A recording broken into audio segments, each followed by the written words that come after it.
How do the midterms, now 18 days away, look to you? That is such an interesting question. I would say that we have seen record interest in the midterm elections, especially from people under 30. What are you guys doing differently this time around? Okay, so I would say that in 2016, we ran a pretty large program. This year, we're reaching 10 times the number of voters, both on the website itself and via proactive outreach.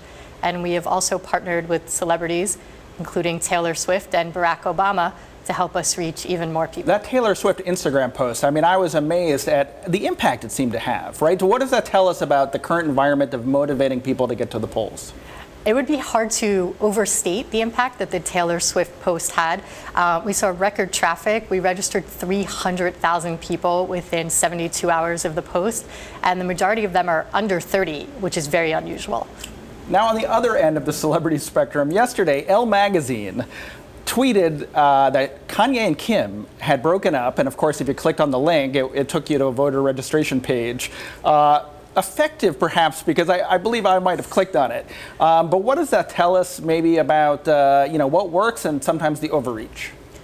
I wouldn't say it's overreach. I would say it's pretty lighthearted.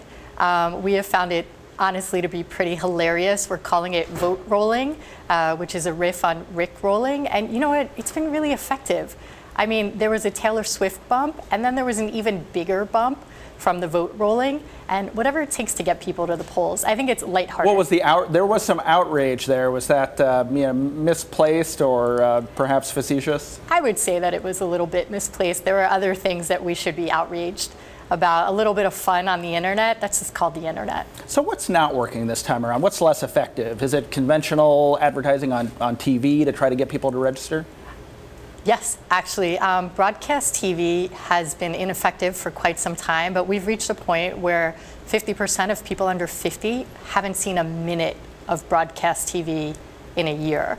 So if you're running a commercial, you're just not going to reach anyone under 50.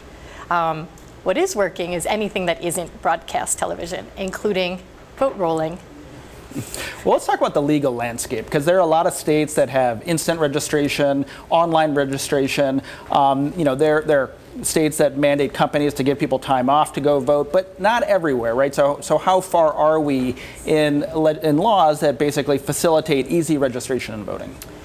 So a handful of states have automatic voter registration, which is the gold standard of registration. That's any time you deal with the state government, you're in. Automatically registered to vote, which is great. It's a cost savings, and why should people have to go out of their way to register to vote when they're already dealing with the government?